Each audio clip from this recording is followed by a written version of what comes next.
All right. It feels like we just broke out for the break, but we're getting back here already. I would like to present the next speaker. Last presentation of the morning is Henry Widdicombe. Henry was born in northern Idaho and grew up in Southern California. He earned his Bachelor of Arts in Philosophy from Gonzaga University. He is currently working toward a Master of Theology, writing on the influences of Ignatius of Loyola upon Karl Rahner and Bernard Lonergan. He also has a Master of Theological Studies in Systematics from St. John's.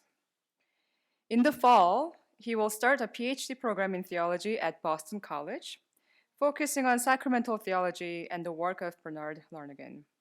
He also enjoys the outdoors and is looking forward to the Superior Hiking Trail this summer. Let's welcome Henry. Well, good morning, everyone. I'm going to begin with an autobiographical prolegomenon.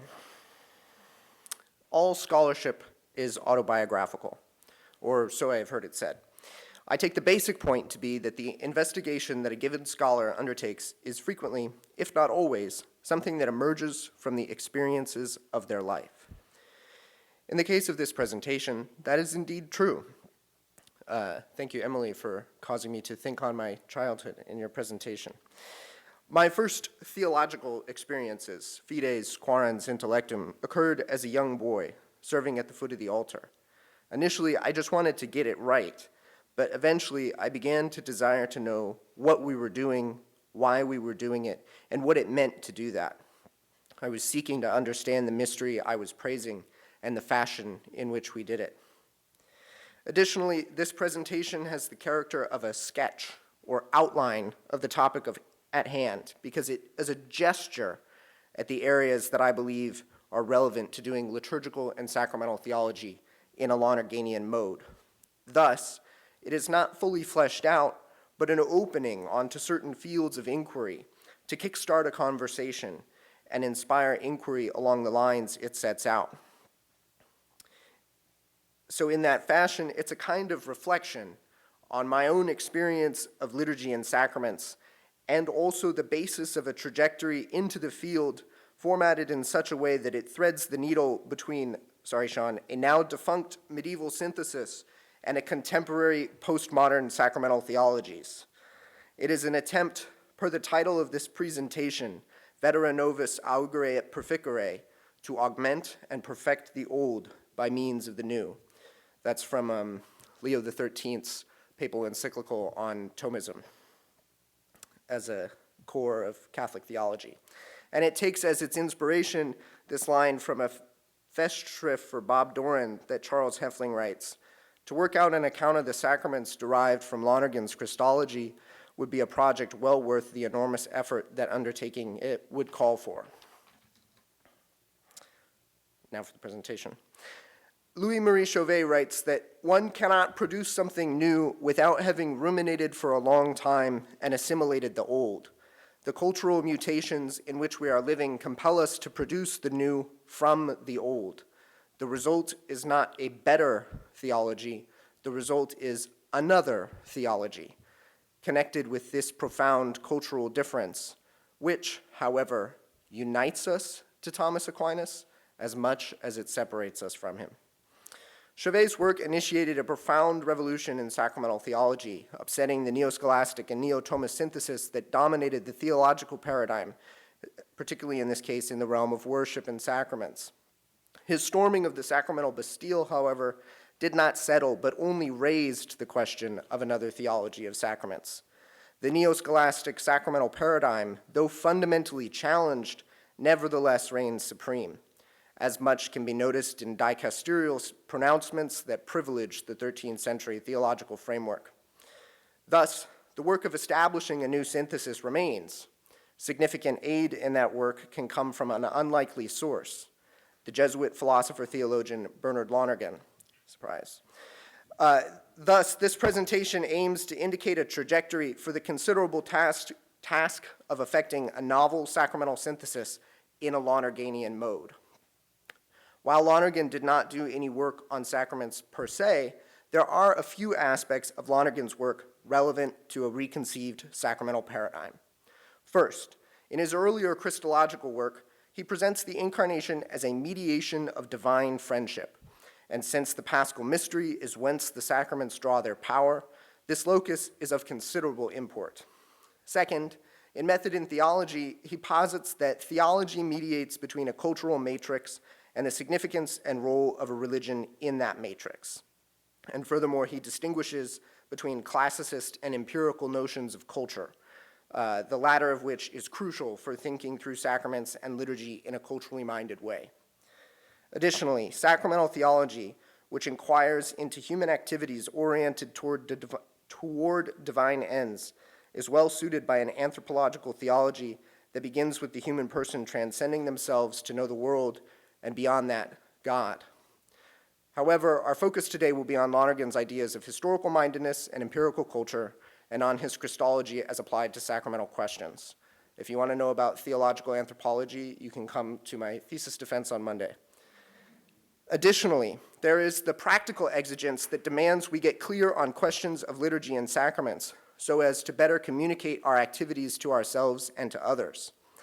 Various movements within the present ecclesial context demand that we attempt to answer the various sacramental questions that arise from the practice of liturgy, especially what are we doing when we are worshiping, and why is doing that worshiping?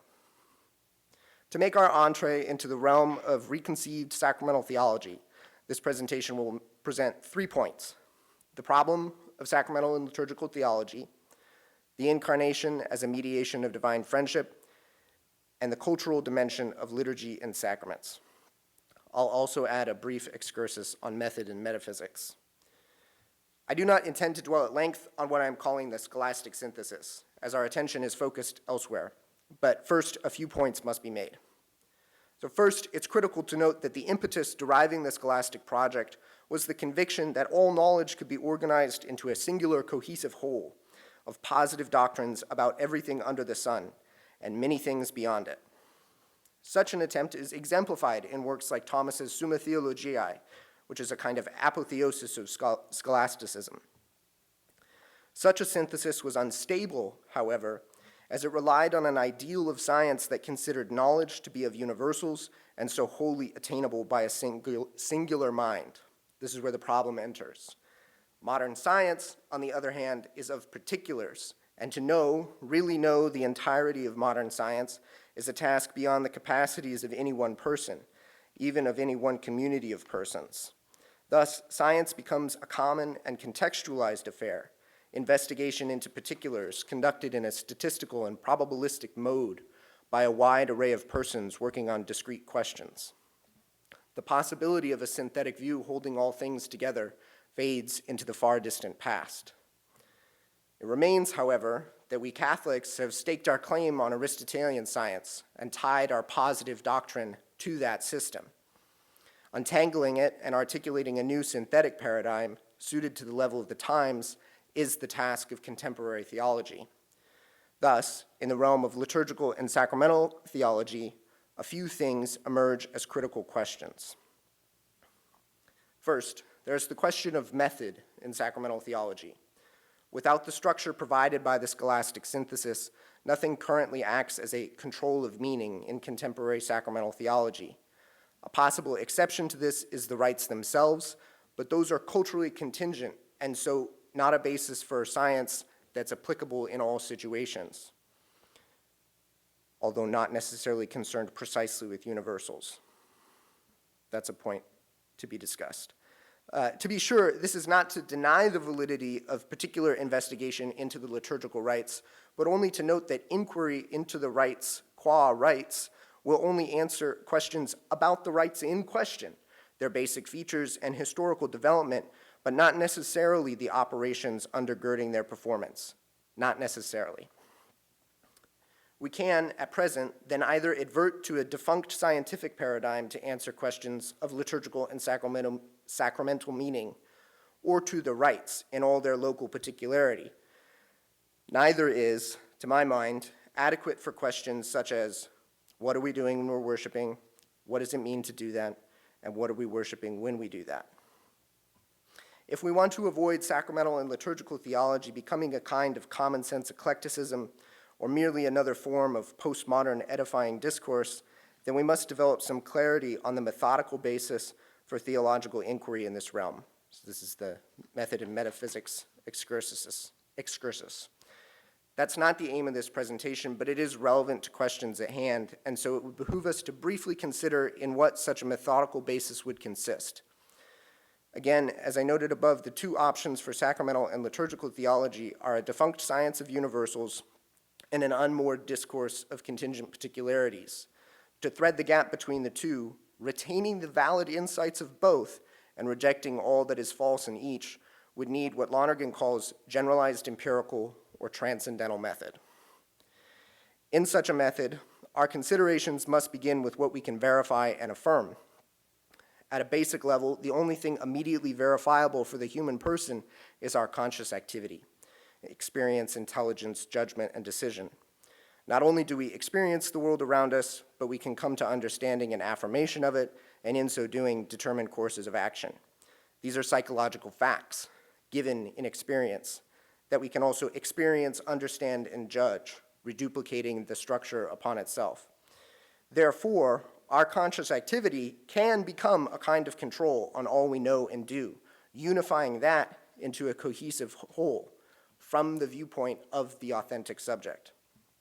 Such a transcendental method can, Lonergan contends, ground a metaphysics of proportionate being with the categories of potency, form, and act in central and conjugate varieties, being based in our conscious operations of inquiring intelligence and reasonable judgment. These last 2 points, method and metaphysics, are of considerable relevance to sacramental and liturgical theology done in a Lonerganian mode, but have to be taken as assumed for the purposes of this presentation in favor of our inquiry into the 2 main points, divine friendship and the empirical notion of culture. For the remainder of this presentation, our basic operative questions are, what are sacraments and how do they work?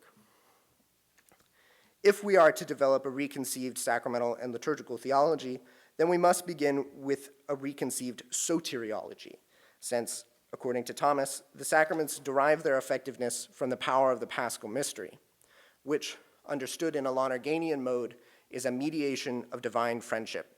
It is articulated with 2 basic points. First, in his textbook on the Incarnation, Lonergan writes, "This is why the Son of God became man, suffered, died, and was raised again, because divine wisdom has ordained and divine goodness has willed not to do away with the evils of the human race by force, but to convert those evils into a supreme good in keeping with the just and mysterious law of the cross." This thesis, as it were, posits that the principal work of the Incarnation is effecting the salvation of humankind along the lines of the law of the cross, that God works good, not just in spite of, but in the midst of evil, converting it into good. This basic formula is bolstered, for our purposes especially, by a second point. Answering the question, cur deus homo, Lonergan writes, so that divine friendship might be communicated to the unfriendly. We're the unfriendly in this case. Thus, Lonergan's soteriology is rooted in 2 fundamental notions, the law of the cross and the Incarnation as a mediation of divine friendships. Sacraments, then, as instrumental extensions of the Incarnation, would also communicate those 2 points, the conversion of evil into good, and part and parcel with that, the mediation of divine friendship. They work our redemption by turning God's enemies into friends. Why the God-man? To make friends. This conversion from evil to good is worked internally and externally, inasmuch as human persons are integral psychophysical unities of body, mind, and spirit. We are incarnate spirits, and so God's dealing with us is likewise incarnate. Sacraments, then, are a very human phenomenon, having both a symbolic material aspect and a spiritual essence communicated through that material symbol. Our embodied nature, and sacraments as a response to that embodiment, necessitates another dimension to a reconceived sacramental and liturgical theology, attention to the cultural situatedness of sacraments and liturgy. So again, Lonergan defines culture as a set of meanings and values informing a common way of life. It's a sparse definition, to be sure, but that only serves to make it expansively applicable. A culture is any set of meanings and values that motivates one's life, especially inasmuch as those meanings and values are shared by other people. Thus, the SOT-SEM has a culture, St. John's has a culture, Collegeville has a culture, Stearns County, Minnesota, the United States, each overlapping and informing the others in unique ways. It's important to be attentive to this because that means that the expression of worship in a particular context is going to be inflected with that context. Lonergan also notes another aspect of culture to be considered, the distinction between classicist and empirical notions of culture. He writes, "The classicist notion of culture was normative. At least de jure, there was but one culture that was universal and permanent. To its norms and ideals might aspire the uncultured, whether they were the young or the people or the natives or the barbarians. But besides the classicist, there is also the empirical notion of culture. This is the set of meanings and values that informs a way of life in all of the particularities that is expressed. The empirical notion of culture is just the facts on the ground. There is no particular version of culture to be privileged above others, and each has a legitimacy to itself. Sacraments and liturgy, as embodied communications of divine friendship, are situated in this cultural context, and if they are to be properly suited for the task of communicating that friendship, they should be expressed in a language suited for the context of that communication. The categories for articulating sacramental and liturgical theology must therefore be transcultural, while at the same time affirming the distinctive aspects of each culture's appropriation of the liturgical life of the Church." So to conclude, Lonergan posits that theology is a mediation between a religion and the meaning and role of that religion within a particular cultural context. What that means is that each time, each place, each people, and each person needs to articulate anew the meaning and role of religion for themselves. The articulation of a novel sacramental and liturgical synthesis, methodical, metaphysical, enculturated, and rooted in the fundamental reality that God is communicating friendship to us, remains to be done. Lonergan, I think, offers significant resources to such a project, enabling us to retain what is true in the old and augment and perfect it with the new. This presentation is but a first and tentative step into such a project, which cannot be worked alone. I myself appropriated the task from my experiences of studying under Joe Mudd at Gonzaga University. His efforts, at the present moment, are working out the foundations, background, and prerequisites for sacramental theology in a Lonerganian mode. He notes that his current project is only a very basic introduction to the relevant questions and a provisional move in the direction of an answer. First, he needed to address the larger and more fundamental questions: Trinity, creation, sin, incarnation, redemption, church, ethics, eschatology, before why sacraments even possesses an intelligible basis as a question. Today, my primary questions have been, what are sacraments and how do they work? The basic answer, which I have really only gestured at, is that first, they are communications of divine friendship, extensions of that first gesture of friendship which turned the world around, the incarnation. And second, they are communications expressed in an enculturated way, or at least they ought to be. With these two basic insights in hand, a new synthesis, doing for our own time what Thomas did for his, could be worked out, enabling us to respond to the manifold issues which have arisen and are not met by the old paradigm. Having a synthetic view would ground the answer to those questions in a common framework, as opposed to ad hoc responses generated as questions arise. The work is difficult and long and involves the cooperation of a community engaged in creative collaboration, or collaborative creativity. And this presentation has only been a gesture at what I think the critical insights into a sacramental theology are, but that's why I'm getting a doctorate. Thank you, everyone.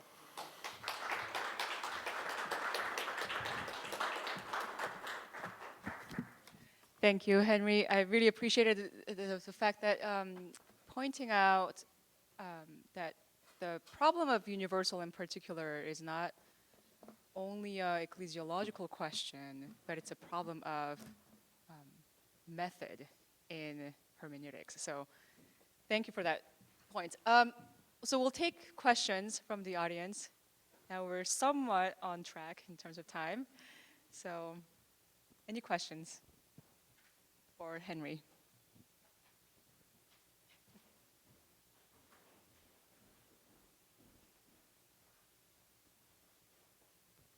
Just to get us started, Henry, thank you so much for that presentation. It was a wonderful gesture as you put together there. So I have a number of questions, but I think I'd like to ask this one. With all respect to Joe Mudd's work, the impetus of getting sort of everything else in order and then asking about sacraments, as opposed to doing sacramental theology, drawing explicitly from the rites first, is an interesting methodological move. Let me ask it this way. Where do you find the lex orandi, and of what import is it to you? Yeah, I think it's of central import, because the questions that arise with respect to sacraments are questions that arise in the context of worshiping, right? And so Mudd's work is adverting to the foundations simply because he started doing the sacramental work and then realized that all the other foundational questions needed to be asked in order to give intelligibility to the question. So really, the sacramental question is first, but it's not necessarily the most apparent in terms of its answer first. Other questions need to get answered before we can get clear on what it is we're doing, even though it emerges experientially first. And then I think with respect to the rites themselves, inquiry into them is incredibly important. But more than that, the question of sacraments, I think, has to do with what it is we're doing as an operation, not like the ablution itself, but like what does the ablution mean? What is the essential aspect of this concrete material action? And so it's through the rites, but getting beyond them in terms of their particularity. Great question.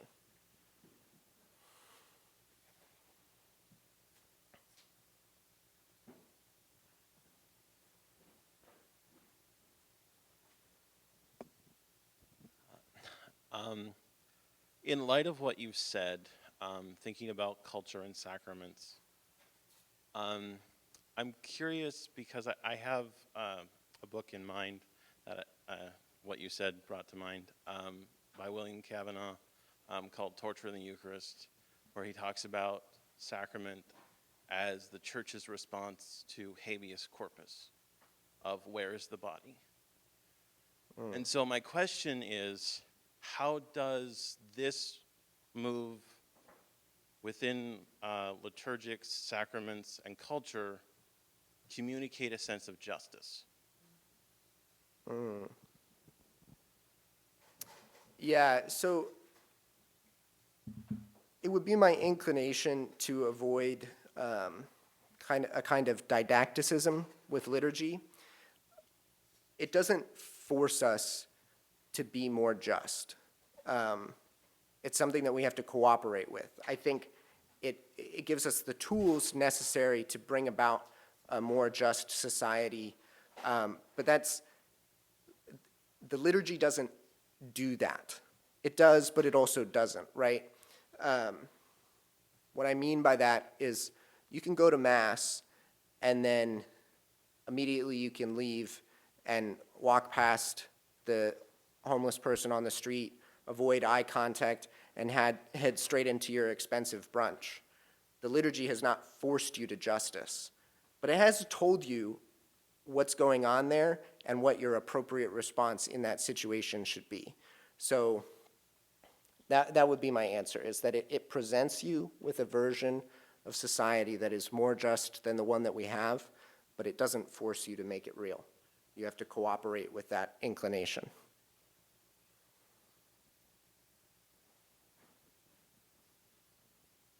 Thanks for your presentation, Henry. You mentioned transcultural categories for liturgy, and I just at the end of your presentation was like, I want to know what gives you hope if you had to pick one or two that you're wanting to focus on in your doctoral work. What would be some of those categories that you propose? Yeah. I think for me it really is this, the question of friendship. In what way are the sacraments communicating to us this original gesture of divine friendship in as much as it's communicated in the incarnation? How is that extended to us in the sacraments, in all of them? I find that to be quite poignant. When I first read that aspect of Lonergan, I was blown away. I mean, because it really is a transformation of the human person such that we're no longer in opposition to our relationship to our Creator, but in fundamental cooperation with it, and not just as creatures, but as friends, cooperators.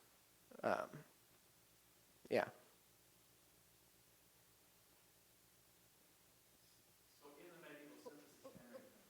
Wait.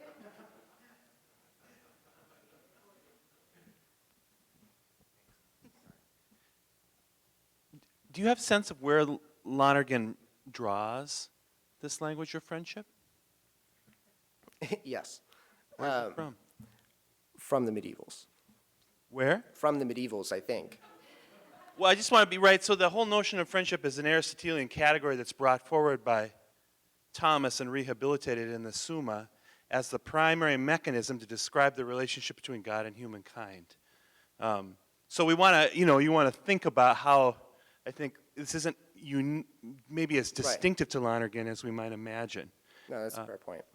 So I wonder how that might, if that's true, if the purpose of giving grace from Aquinas is in fact to turn the human person, or to transform the human relationship from one of service to friendship, from I no longer call you slave, but I call you friend, then I wonder how you would think about Thomas's understanding of the purpose of the sacraments in light of that.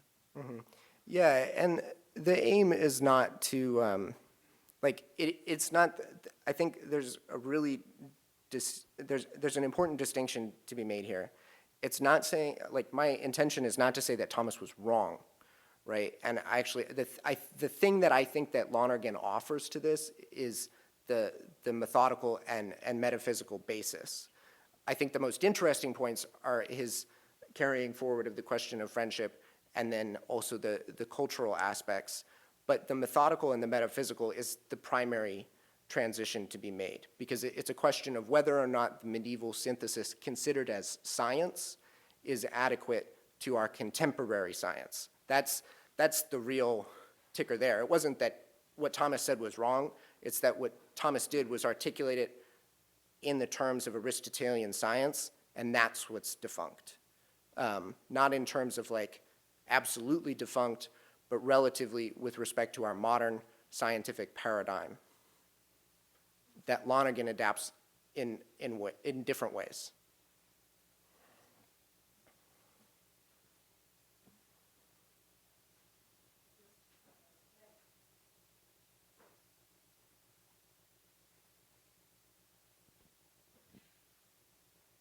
Thank you, Henry. We'll just hear a couple words from Dr. Tan, and then we'll break for lunch.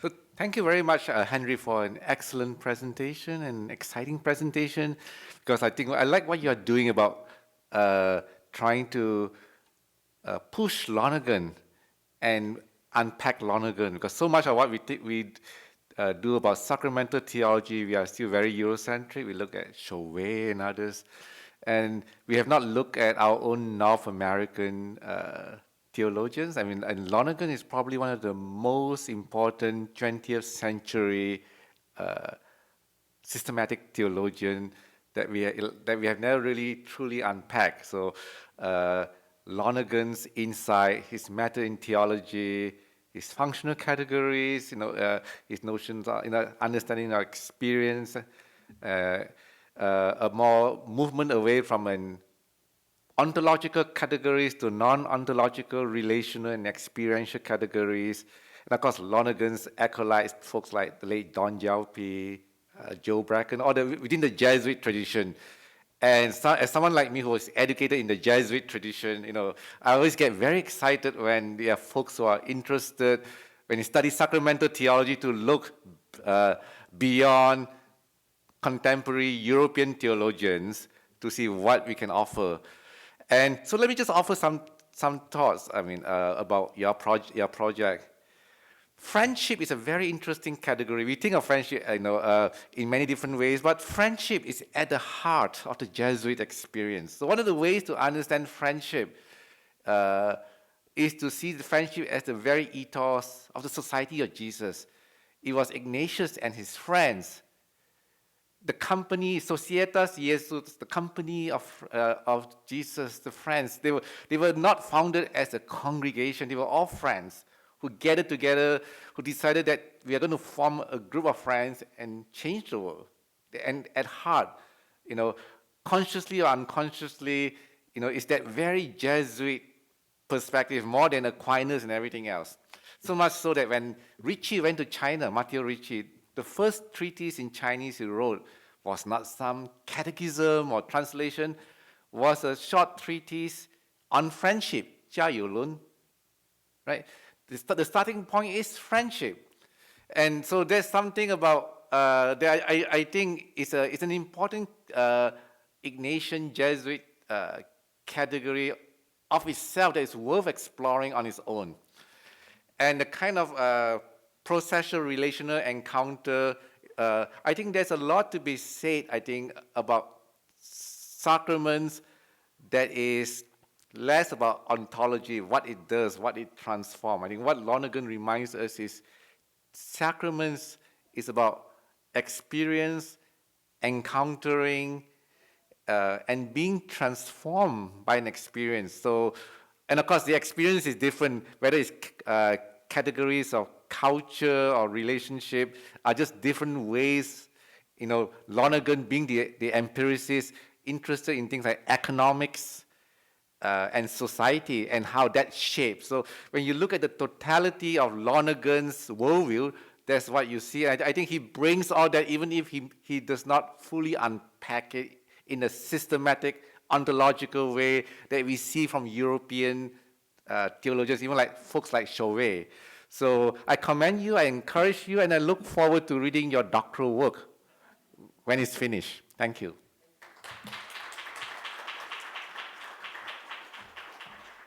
Speaking of friendship, friends, we've had a really exciting morning. Now our stomachs are probably growling a little bit. So let's share lunch and develop some friendship and continue to have this conversations among us. So so lunch is served. Please help yourselves, and we will hear from Dr. Tan again with his keynote lecture in a little bit. Thank you.